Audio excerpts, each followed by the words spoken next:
Tonight in CVM News at 7, highways of help. Jamaicans hit the road to offer recovery assistance. Healthcare workers left homeless by Hurricane Melissa. Some are sleeping in cars. Ministry of Health provides first status update on Western hospitals. And Black River Field Hospital to be established within 24 hours. More to come. While in sports, Kingston Cricket Club caretaker describes Hurricane Melissa's experience.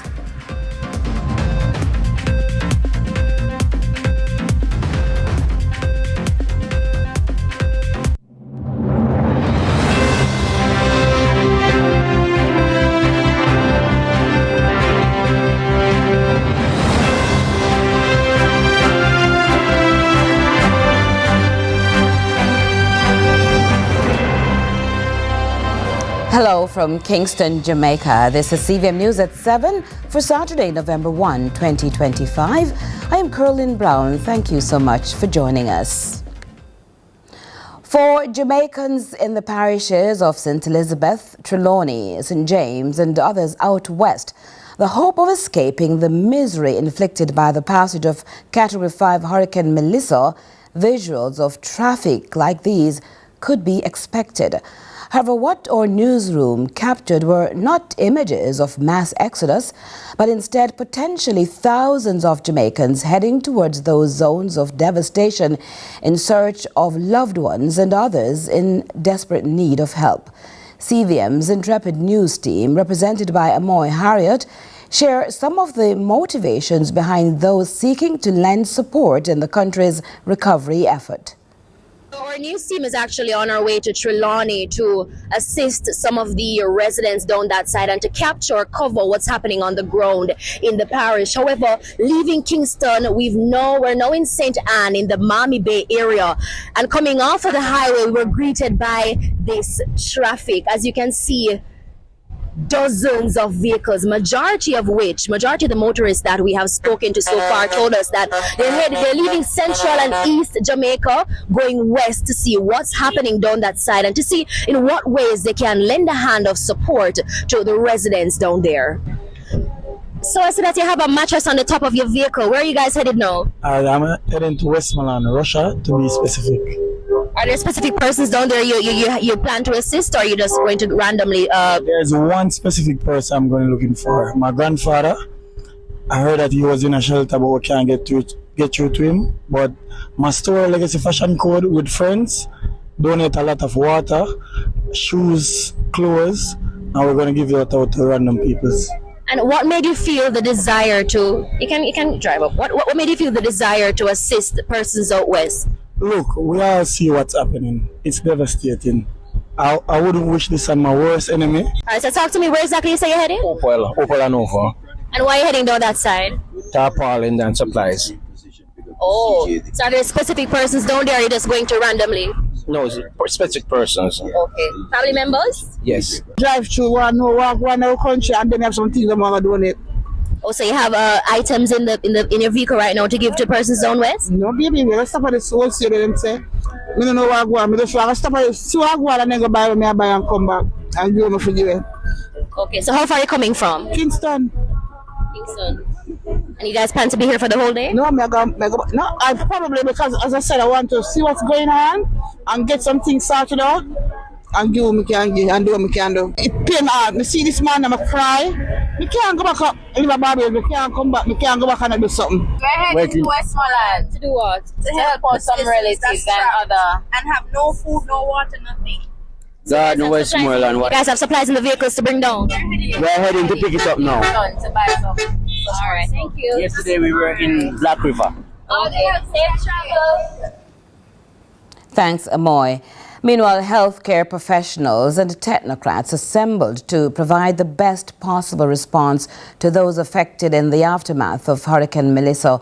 Following a tour of health facilities in central and western parishes, the Health Minister and the Jamaica Medical Doctors Association disclosed a grim picture of the state of affairs as thousands are in desperate need of help. Healthcare to stave off disease and potential casualties. Here's Damon Phillips with more. A press conference well in order by the Ministry of Health given the circumstances that have prevented effective communication, a void now filled. So what now?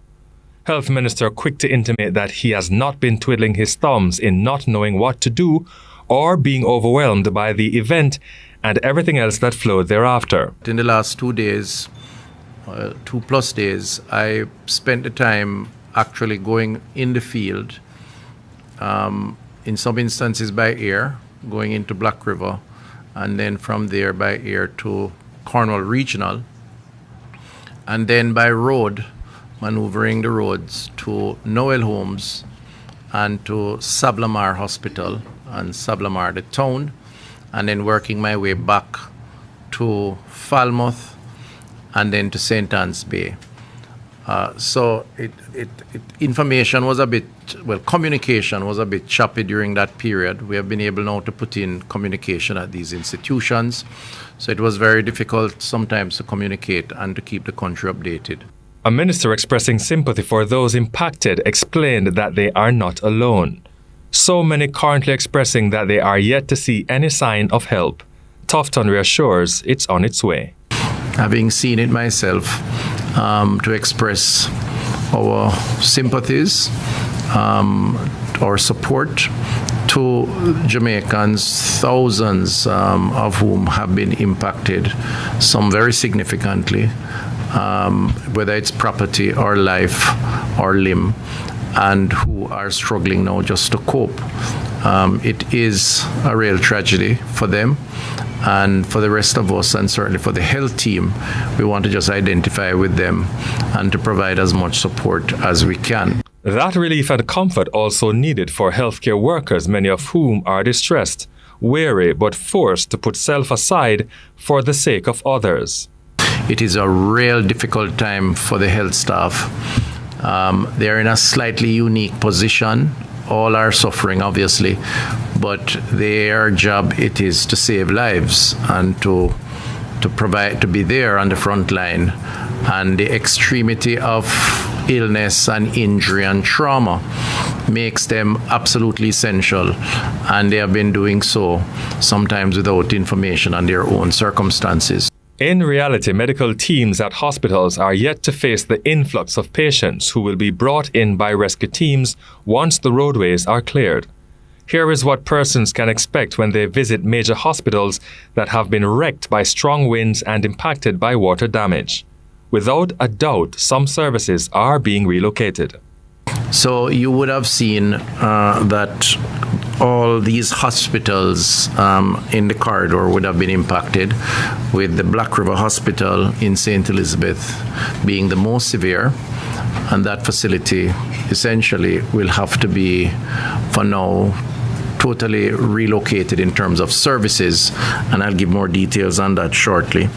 But the roof damage, the seawall, the administrative wing, the ward space, the operating theatre, right across the stretch, Black River Hospital would have been significantly damaged. The Sablamar Hospital in Westmoreland, also very damaged, roof damage. The outpatient clinic was totally demolished. That was previously a COVID ward. That's on the compound, the health center across the street from there. Roof damage. And of course, with the roof damage, the contents within the building would have been impacted significantly from water damage. So the diagnostic equipment and other such very vital pieces of equipment would have been impacted. So the delivery of health care will be hampered. From the blocked roadways to stretched medical staff, healthcare workers will nonetheless try to be resilient as they care for a now wounded set of people. For CVM News, I'm Damon Phillips. Now, President of the Jamaica Medical Doctors Association, the JMDA, Dr. Renee Badro, on CVM's Lead Story Friday, recounted severe displacement being experienced by frontline medical professionals in the parishes most acutely impacted by the destruction of Hurricane Melissa. Our doctors have unfortunately been rendered homeless. Many of them, most of them have been rendered homeless, especially within the St. Elizabeth area. And if they have not been rendered homeless, they have had serious damages to their homes. I have doctors in Black Rivers who their cars are damaged, and the few that are left undamaged, they're sleeping in those cars. It's just a really bad situation. I can remember when, JMD, we couldn't contact anybody in Black River, in Westmoreland at all. And we could not communication was really intermittent with the doctors in Noel Holmes and Falmouth and in Cornwall Regional at one point. It was scary on our side to not know the state of our colleagues, whether they are dead or alive, if they have someplace to sleep or live. And just to hear the stories, it is so tragic. It is just so tragic. I have doctors who, her and her kids had to go and hide in a bathtub. And I'm sure this has happened to other persons as well. They've had to go and hide in a bathtub, and there's no roof. The windows have shattered, the doors have blown open. And we've had females who are, they have the only security they have is like a bedroom door. So it was really devastating to hear the stories and to see the images and all that is happening on the ground. And back to the health minister, who during Saturday morning's media briefing continued to express solidarity with the healthcare workers who have been directly impacted by the hurricane, and confirms he's doing everything within his powers to ensure their safety and well-being. Minister Tufton also acknowledged the psychological strain they have endured. Those health workers living along that corridor, some of them had to man their stations, not knowing what was happening to their homes, to their loved ones.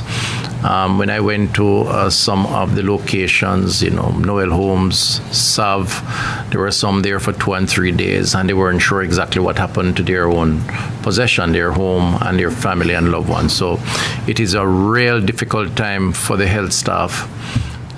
They're in a slightly unique position. All are suffering, obviously, but their job, it is to save lives and to provide, to be there on the front line. And the extremity of illness and injury and trauma makes them absolutely essential, and they have been doing so sometimes without information on their own circumstances. So I really want to just reach out to them and just recognize them, and just to say that our prayers are with them, our support is with them, and they have really been critical to the response in the immediate aftermath of the storm. Now, the health minister also gave an update on other healthcare facilities, outlining short and long-term solutions. Westmoreland remains a challenge, blocked roads for those needing healthcare, which also means some providers are marooned too. Access was easier for Minister Tufton steering the tour when he got to Trelawney. Falmouth Hospital, significant roof damage. The A&E, maternity, dietary, the health center, the additional block that was built for COVID all sustained significant roof damage. And as a consequence, they've had to use one small area for patients and for giving support. Noel Homes, similarly, the wards, dietary, A&E is intact, that section. The nurses and doctors' quarters, the health center on the compound, all sustained significant roof damage, and by extension, the internals of those buildings would have been flooded out. So significant roof damage for all hospitals, and doctors and nurses making major adjustments to facilitate emergencies and inpatient care, extending to nearby parishes as they take on added responsibilities. In the case of Mandeville patients from St. Elizabeth, we've had to relocate patients out of Black River, and so they've had to take the additional capacity. In the case of St. Anne's Bay, where I visited, they are seeing maybe 60% more patients in A&E because persons are coming out of Trelawney and even as far as St. James to access health services. There's a short-term solution in place with ongoing talks and follow-up action to provide sustained and crucial healthcare in a crippled system. Even from damaged facilities, the sick will be accommodated where possible when they come. More emergency cases now for injuries as householders scurry to pick up the broken pieces of their lives. These institutions have backup generators. There is no electricity. We have made arrangements for ongoing supply of fuel for the generators, and that is in place. And so the electricity on the compound is, in the first instance, supporting the accident and emergency functions and the supporting services for accident and emergency to function. That would be the lab services, the diagnostic services, to the extent that those equipments are functional. And that's the instruction, and that's the work that the team on the ground are actually working on.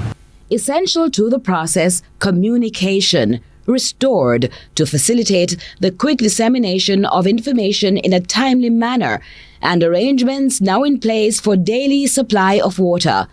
Water is critical, as you know, for infection prevention and control, for treatment, for dialysis, and so on. So those are the basic minimum. In addition to that, trying to ensure that there is a covered space, because some of those areas actually are exposed to the elements. So if it rains, then clearly it compromises the service provision. So I'm relatively pleased with the approach to getting A&E back up and functional. It's not comfortable. It's not ideal. There is still some crowding, and even more so now, because people are coming in, particularly in some of the institutions where the space is crammed, but there is functionality. The commitment, all impacted facilities will make do with what they have for now, with priority placed on accident and emergency trauma cases. Now, Dr. Tufton also provided details on the ongoing work of the Health Ministry alongside the Ministry of Foreign Affairs to secure a number of field hospitals, including one to be delivered and set up in Black River within the next 24 hours. Now, that facility will come fully equipped, including an operating theatre, critical diagnostic equipment, and team members to support the local professionals already in place. We are also looking at field hospital support in conjunction with the Pan American Health and other governments. We have a field hospital that is coming in from Spain and the Spanish government, and we are now doing an assessment at Savlamar and Falmouth, looking at where is best suited to locate that facility. Similarly, so there are discussions with the Canadian government and the Indian government, and we are working on the assumption that we will see another 2, possibly 3 field hospitals. So the intention is to locate a field hospital starting with Black River tomorrow into the coming week, Westmoreland, that's Savlamar, Noel Holmes, Cornwall Regional for some additional support, and Falmouth. Now, during our news gathering process, our newsroom came across a social media post from the Jamaica Defence Force showing footage of a rescue mission following a request called in to the Joint Rescue Coordination Center, the JRCC, in Kingston earlier in the week, of a man who was trapped in the Yalos River after being swept away by floodwaters. Thanks for all they do. Stay with us. We'll be right back after this.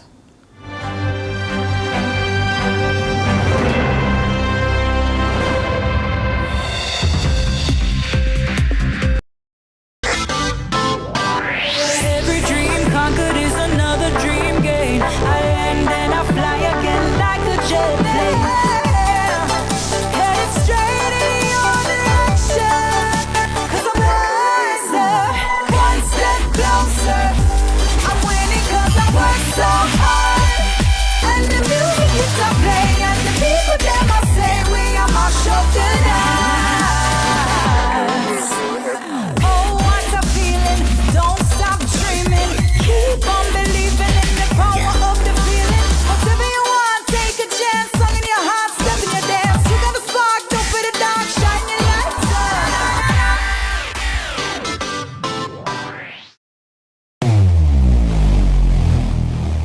where it all begins.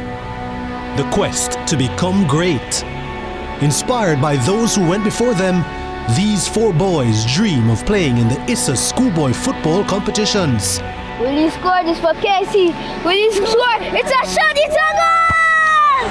And it's a shot, and it's a goal! And Casey has won the Manning Cup, and they will play Clarendon College in the Olivia Shield.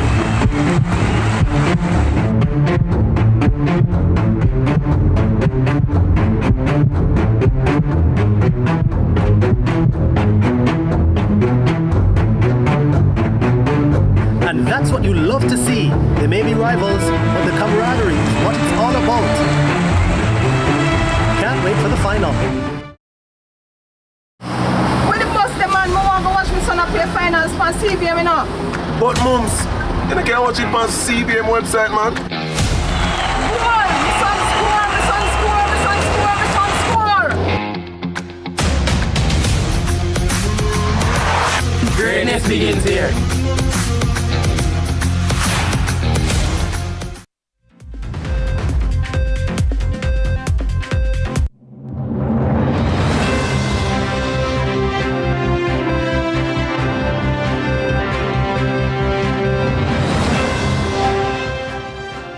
Thanks for staying with us. Now, the imminent danger from Hurricane Melissa on sections of the major thoroughfare from the Jerk Center in Oteria, St. Anne to the toll roundabout was downgraded somewhat because of the extensive work post-Beryl. However, the slow-moving Melissa further took away more of the background that made the parish a standout.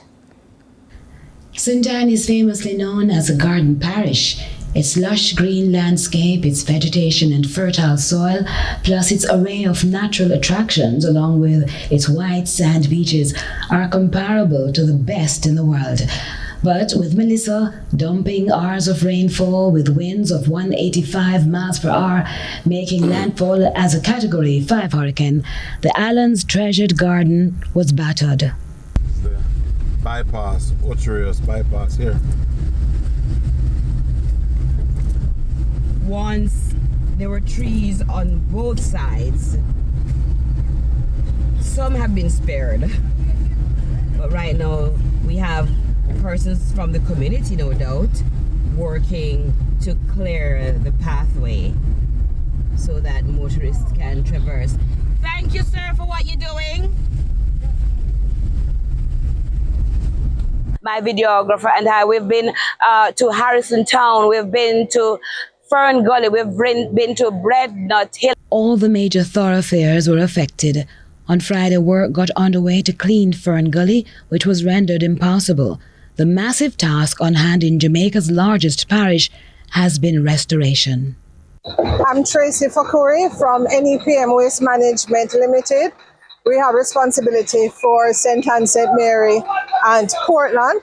And of course, NSWMA, we are first responders, so we are out here. As soon as it was safe to do so, we are out here trying to clean up, first of all, the main thoroughfare, because it is priority that we allow our residents to be able to traverse easily and get to their homes for those who are stranded or get to work, go about their business. So that is what we're here doing this morning. We're seeing good success because fortunately this part of the road wasn't as badly affected as in Beryl, mainly because a lot of the trees had already come down then and some cutting was done by the power lines. So the work is here, but it is easier to manage. Roughly how many persons do you have right now on the ground? We have 35 persons here on the ground throughout the stretch of Oteria's focusing. Then we have 25 persons between Brownstown and Cave Valley, which was severely impacted. We have about 10 persons on the road on the thoroughfare going throughout St. Mary, and we have 13 persons in Portland. So right now you're picking up the down trees and all of that. What about garbage in general? So we did a mass garbage collection prior to the arrival of Melissa. So that allows us now to focus on the bulky waste. Yes, we were having challenges with waste collections before.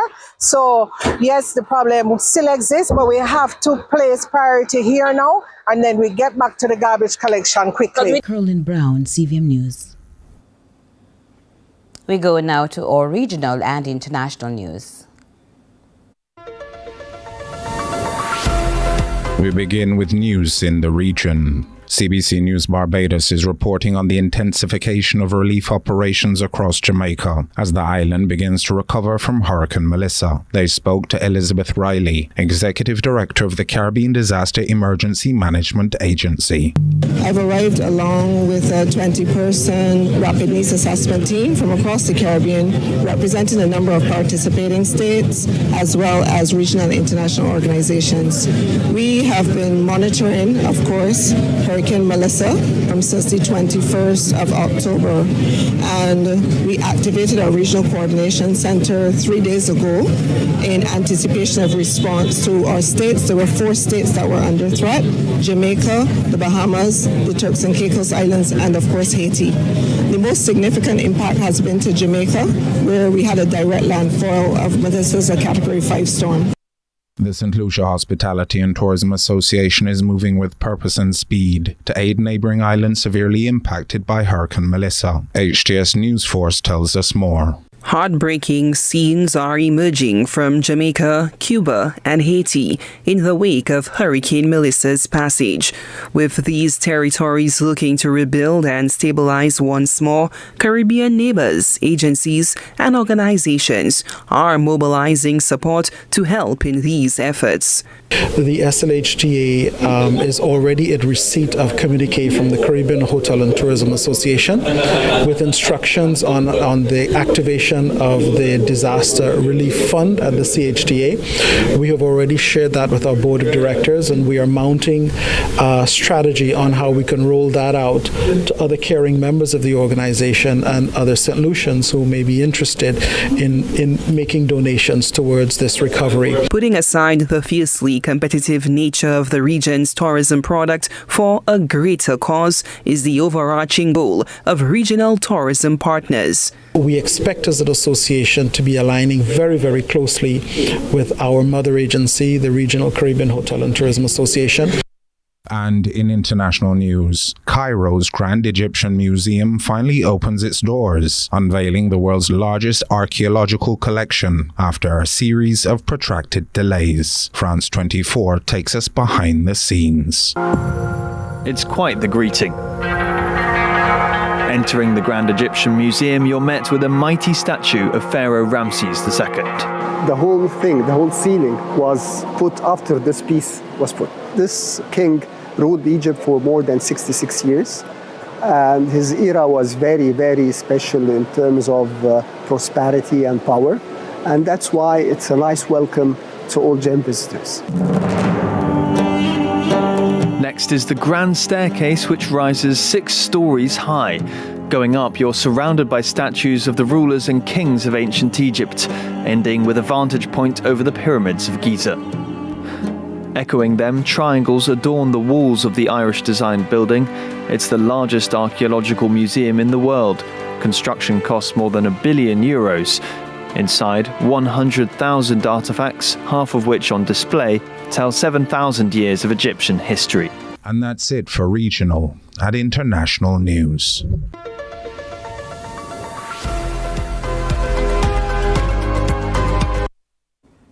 And the newscast will continue with sports right after this. Orville Higgins is standing by.